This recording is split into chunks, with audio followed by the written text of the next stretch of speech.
There's a growing conversation right now between psychedelic therapy and mental health. And beneath the research and beneath the headlines, there's something else happening, something ancient and something alive. Let's talk about that. So science is really good and getting better at neuroimaging, brain scans, measuring changes in the brain, noticing which parts of the brain are lighting up and which go dark during a psychedelic experience. Post-psychedelic experience questionnaires and surveys are really good at mapping the changes that people report clinically in their experience. But in my direct experience, there's something else happening. And it's happening internally at a very subjective level. There's something magical and mystical happening that we can't even hardly put words to, that we can hardly articulate. And what comes out of the conversation is the recognition that there's a new awareness, there are insights. I call them revelations. It's a revelatory experience, and revelations are hard to put into words. It's just the nature of a revelation. But we do the best we can. First of all, the person that's under the influence is having their experience. And so I don't want to disturb that, interrupt it. I'm not trying to direct or even guide it, but I'm there, I'm available, I'm tracking, I'm listening with them, to them, for them, even if they're not saying anything. I'm listening to what's happening in the space. Because what happens here in a place like this, it's not a clinic, it's not a lab, it's not a counseling or therapy room. We are outside, we're under the open sky, we're on the earth, we're connected to the Earth Mother. We are connected to the field that the earth generates, a magnetic field. We are immersed in it. We're sitting on logs or on rocks. We're at the fire, and the fire itself is a dynamic element. So we are picking up things in the field that we don't even fully comprehend. It's alive, and we're alive in it. We are connected to nature. We are immersed in nature. We're connected to creative life force energy, infinite intelligence, if you will. And that is a spiritual experience. And what people report in sharing the experience, not tomorrow or next week or next month, but during and after, is akin to sacred, what's sacred for them, and what they're able to recognize within themselves that transcends therapy.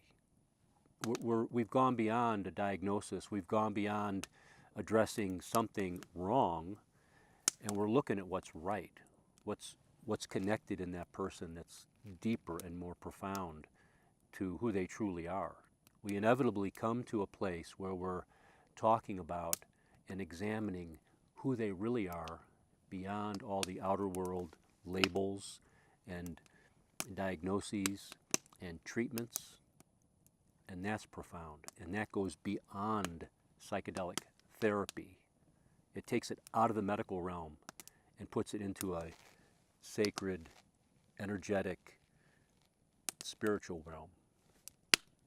The phrase set and setting it's a classical expression that goes back to the early days of psychedelic use. The set refers to mindset coming into the experience, and the setting is the physical environment. It's practical. It's a practical matter. And so why that's important is our thinking, our orientation to the experience, even in the capacity of embracing our anxiety, our fear, our apprehension about it, to address that directly. So people aren't necessarily going in blind, although they don't know what's going to happen. But we're setting them up psychologically for the best possible experience. But I'm not setting them up. They're setting themselves up. And I'm supporting them in creating a mindset that will yield the best possible experience. And then the setting is how we physically arrange ourselves. So for example, the difference between a clinical setting is You're inside a room in a lab or in a therapy room. You're on a bed. You have music coming in through your headphones and iPads to block out the light, and any number of things to provide for your comfort. And then there's someone there, a trip sitter, a facilitator who's with you throughout the whole experience. What's different about this is we're not inside a room, we're not inside four walls, we are outside. We are connected to nature. We are in the environment of nature. As I said before, we are connected to the Earth Mother. We are immersed in the field of everything all around us, the trees and the earth and the rock and the greenery. So we're immersed in that field, and it has an effect on the experience. People have a profound sense of connection that's not manufactured, it's not simulated, it's real. They are actually connected to the earth or on the earth in that way. So set and setting are really important. It can make the difference between an experience that catapults them or lifts them up into a whole new level of awareness, a perceptual shift, a new perception of themselves, and that's part of the job of the facilitator, or like myself, the guide in the experience, is to create an environment where they have the greatest opportunity to encounter themselves as they truly are, and to encounter something other, something greater than them, an intelligence that far surpasses anything they could even comprehend, and feel a kinship with it, a sense of connection with it, and that it's loving and benevolent, and it holds them. That in itself is healing for people.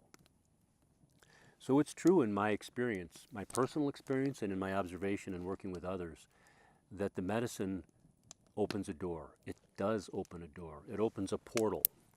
You could say to another reality, a deeper, more fundamental reality that's closer to the truth, that's closer to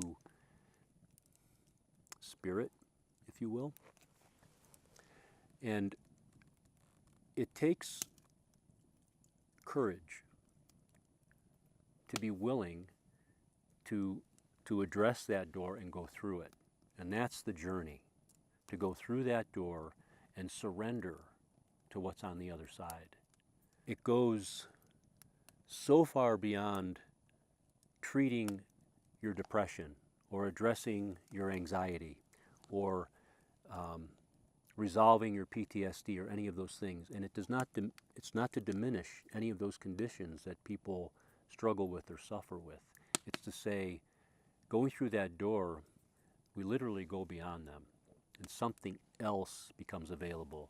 It's working with what's right in you, what's aligned with the highest and best within you. It's what I often refer to as who you truly are, coming face to face with that and appreciating yourself like that. Now, there's another side to this too, is going through that door, you may come face to face with darkness and dark energy and your negativity and your story and everything that's ever happened, your trauma from like we've all been traumatized to some extent growing up. So connecting with that trauma and the value of being in a sacred container like this, in ceremonial space, having a facilitator guide present with you, is you might go down a rabbit hole, but you don't get stuck there. And we can bring you out. We can help you to navigate that territory. So just by what I'm saying, you're not simply lying quietly from beginning to end. There's the potential for engagement in this kind of a space. Often people, even if they're sitting quietly or lying down, they'll want to come closer to the fire. And they may have questions. They may be struggling with something. There may be something that needs to be addressed right now. And we address it. We talk it through. So at some point, it's not a question of whether or not this works. It's really a question of are you willing to listen? Are you willing to go through that door to see what's beyond it and to come out the other side?